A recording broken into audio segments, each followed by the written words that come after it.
this is Hyde from Jack and Hyatt, so welcome back to another video. In today's video, we're going to be talking about the Edmund Fitzgerald, the 50th year anniversary of its sinking. I don't know why you celebrate an anniversary, I guess, but I don't know. Everybody's getting obsessed with the Edmund Fitzgerald now, all of a sudden, again, so there's that, I guess. But yeah, legendary ship with a very or not a legendary ship. It's a fucking freight ship. It just holds freight, or or not equipment. It just hold resources really across the Great Lakes. That's all it did. But it has a very sad story. That's why everybody likes it. It's got a really sad, tragic story of it sinking to the bottom of the Great Lakes. Which, honestly, that's not that bad of a way to go. Drowning to death, not a bad way to go in my opinion. Not great, but it's better than dying in a bed in a nursing home. I'd much rather drown to death. But in any case, so, what happened?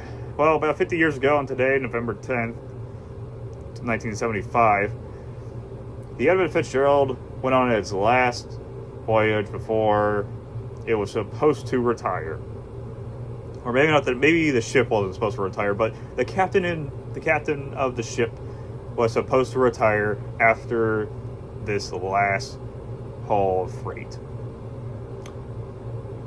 Well, unfortunately for him and his crew of 29, the weather reports changed around 7 p.m. to high waves and a storm in the middle of the Great Lakes, in which the ship would be bombarded by really rough, really hard-hitting waves, really strong wind, and the last message at 7:15 p.m. to a neighboring sister ship that was also hauling freight, one of the two. There were two of them. There was the Edmund Fitzgerald and two smaller ships hauling freight with him. The captain's last report to the other ships were, "We're trying to hold our own. And we'll see if we make it." And then a few minutes later, the ship just cracks in half and sinks to the bottom.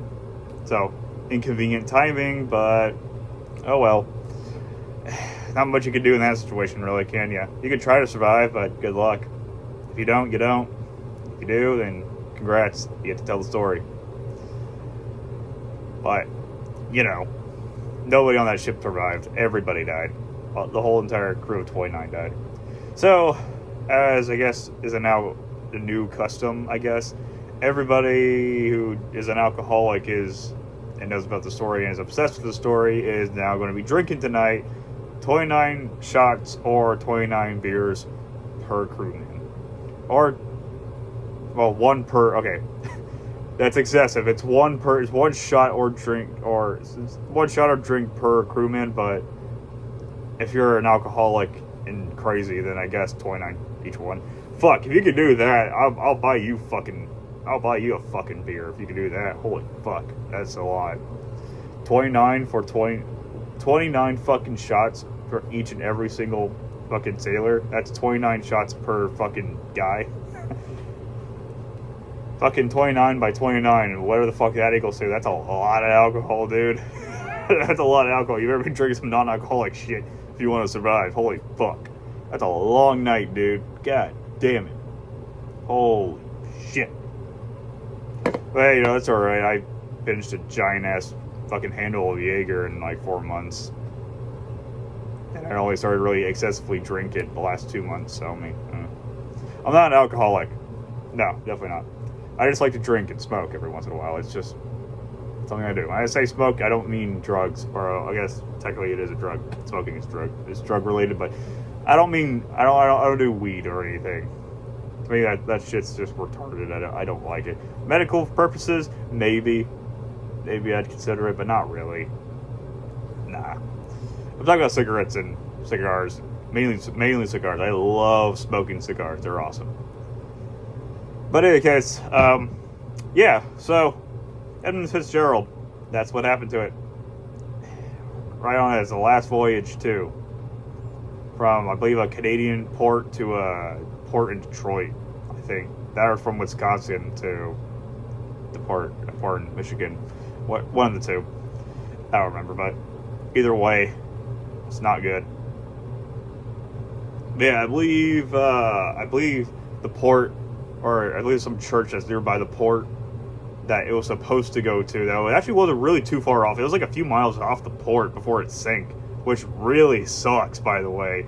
Imagine fighting all those really rough waves, only to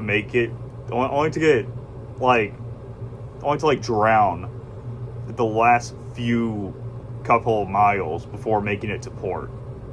That fucking sucks, dude. That is horrible. So anyways, I believe there's this church nearby the port that I think rings its bell every 29 times every 10th of November for this whole thing, because it's kind of a big deal.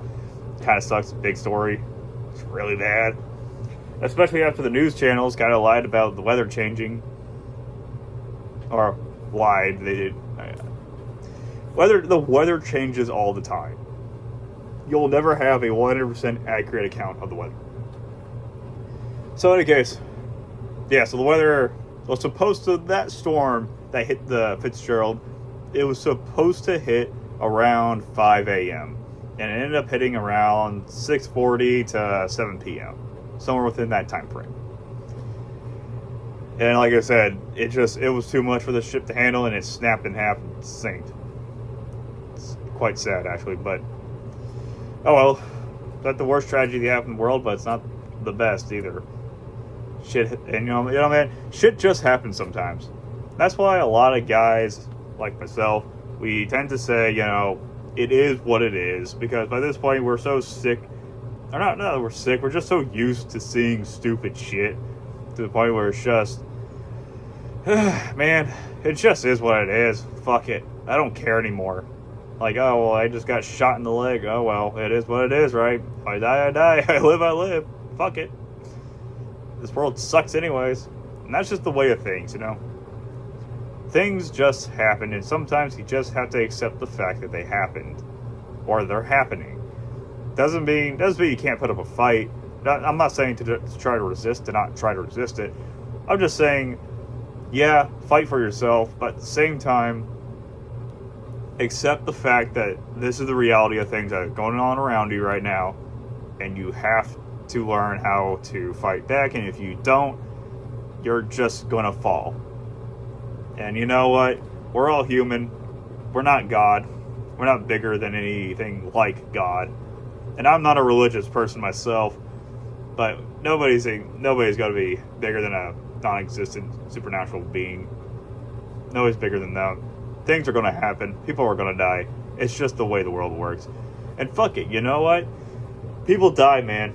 It's what makes us alive. It's what makes us human. If we can't die, we don't live. People who don't die don't live. That's how it works. So maybe the crew of the Edmund Fitzgerald, maybe their names might go, might go out and die off and extinct. The legend of the ship, however, may as well never will. It's something that probably will keep coming back around and around and around again. Anyways, and also that song that was made by, what's his name, Lightfoot. Really good song. And compared to all the other songs on that album, that's honestly the best song, and really the only interesting one. It's weird. It's like a modern day sea shanty. Or modern for 1975 modern. But still, it's like a more recent human history, like sea shanty of sorts almost. And it's just good, dude. It just hits fucking hard like a goddamn rock. It's fucking good. Anyways, I recommend go check it out, the song. It's a great song. The guitars on that song are also nice, too. Very simplistic.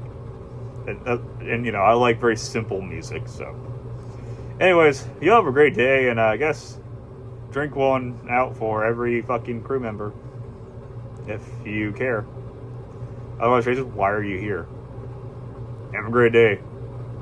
And I guess, stay fucking metal. Ah! That was fucking stupid.